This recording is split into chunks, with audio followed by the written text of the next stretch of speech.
సమాధానం. ఇప్పుడు పరిహారాలు చేయాలనుకోండి దేనికన్నా.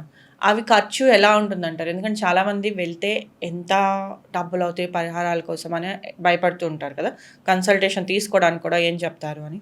తక్కువ ఖర్చులో చేసే పరిహారాలు అలాంటివి సజెస్ట్ చేస్తా ఉంటారా? ఎలా ఉంటుందసలు? రైట్. సో, జనరల్‌గా పరిహారాలు 2, 3 రకాలుంటాయి. ఒకటి ఫస్ట్ థింగ్ కలియుగంలో మానసిక పరిహారం. Attitude change. Okay. Main. First thing ఇక్కడ నీకు ప్రాబ్లమ్ రాబోతోంది అన్న దాన్ని బట్టి నువ్వు అవలంబించాల్సిన చర్య ఏమిటి? ఓకే. ఫర్ ఎగ్జాంపుల్ నువ్వు నీకు కర్మ రాసిపెట్టి ఉంటుంది. దాన్ని తప్పించుకొని దాన్ని ఫేస్ చాలా చేయాలి. వరకు తప్పించుకోలేం. దాన్ని ఫేస్ చెయ్యాలి. అదేంటో తెలిస్తే, ఫర్ ఎగ్జాంపుల్ ఒక కుర్రాడున్నాడు, 30 ఏళ్ళున్నాయి, పెళ్లి సంబంధాలు చూస్తున్నాడు. ఒరే బాబు, నీకు రాబోయే భార్య యొక్క అమ్మ చాలా జాగ్రత్తగా మీ భార్యని పెంచింది. ఎవరైనా రానియండి, అది చెప్పచ్చును. కనుక ఆ అమ్మాయి జాతకం అక్కర్లేదు దీనికి, ఈ పిల్లాడి జాతకం చూసి చెప్పచ్చు. మీ ఆవిడ చాలా జాగ్రత్తగా వాళ్ళ తల్లి చేతుల్లో ఎక్కువ పెరిగింది. కనుక మీ భార్య ఇంటికి వచ్చిన తర్వాత ఏ కారణానికైనా మీ అత్తగారు నీకు నచ్చకపోతే, ఆవిడని ఏదైనా కామెంట్ చేస్తే మాత్రం మీ ఇంట్లో పెద్ద కురుక్షేత్రం అవుతుంది. సాధ్యమైనంత వరకు మీ అత్తగారి గురించి ఏ మాట ఏ ఊసు ఎత్తకుండా ఉండు అని ఒక్క మాట చెప్పామనుకోండి, ఒక బీజం పడకుండా ఉంటుంది. ఒక యుద్ధానికి బీజం ఎందుకంటే యుద్ధానికి బీజమే కారణం. ఆ మొదటి బీజము తెలియక ఎక్కడో చిన్న టంగ్ స్లిప్పో, చిన్న తెలియని తనమో, ఆ నోరు జారడమో ఏదో ఒకటి వల్ల మొదలవుతుంది. అది చిలికి చిలికి చిలికి చిలికి గాలివానై మా అమ్మ దగ్గర మొదలయ్యింది అన్న దగ్గర స్టార్ట్ అవుతుంది. కాబట్టి ఆ అవకాశం ఇవ్వకు అని చెప్పడం మొట్టమొదటి పద్ధతి, మానసిక పద్ధతి. దీనికి ఏంటి అంటే ప్రిపేర్ చేస్తాం.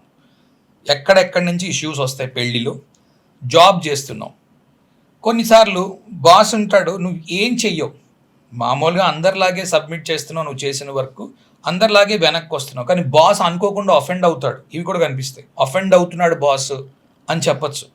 మీ బాస్ నువ్వు చేసే పద్ధతిలో అఫెండ్ కావచ్చు. డైలీ ఇంటరాక్షన్ పెట్టుకో, రిపోర్ట్ చేయి, చెప్పచ్చు.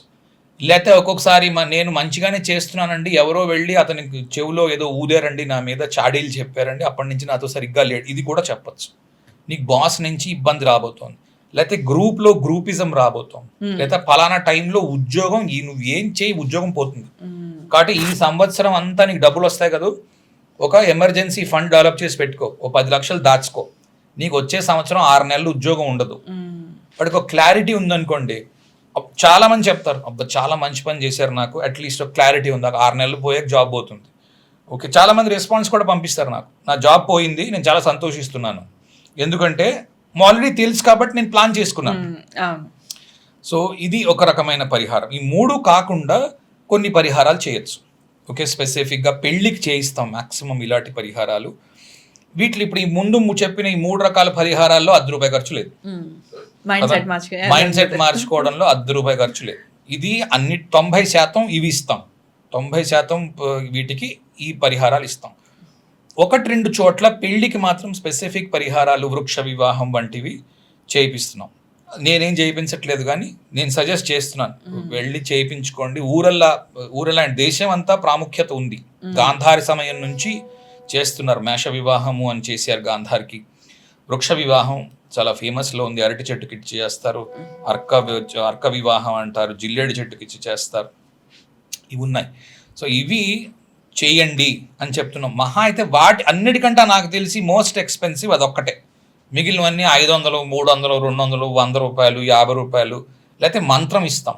ఎవ్వరికి ఇవ్వద్దు. నువ్వే కూర్చో, నువ్వే దీపం పెట్టు, 2 వాక్యాలు 5 సార్లు చదువు, 6 సార్లు చదువు. ఎంతసేపు పడుతుంది 2 వాక్యాలు చదవడానికి? 6 సార్లు 1 మినిట్ పడుతుంది. నాకు టైం లేదు అనడానికి లేదు, 1 మినిట్ లేదని ఇదే టైము అయితే నువ్వు చూపించుకోవడమే వేస్ట్ కదా. నీ ప్రయత్నం నువ్వు చేయడం కోసము ఆ 1 మినిట్ మంత్ర జపం, దట్స్ ఆల్. అది నువ్వు చేసుకో, ఎవ్వరికి ఇవ్వక్కర్లేదు.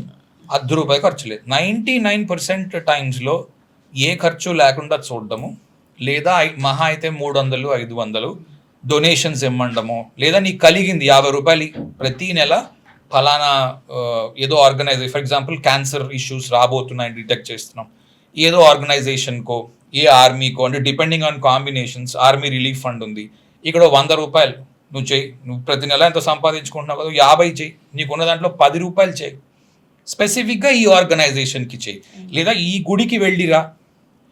ఇలాంటి పరిహారాలు జనరల్గా ఇవ్వడం జరుగుతుంది నా దగ్గరికి వస్తే.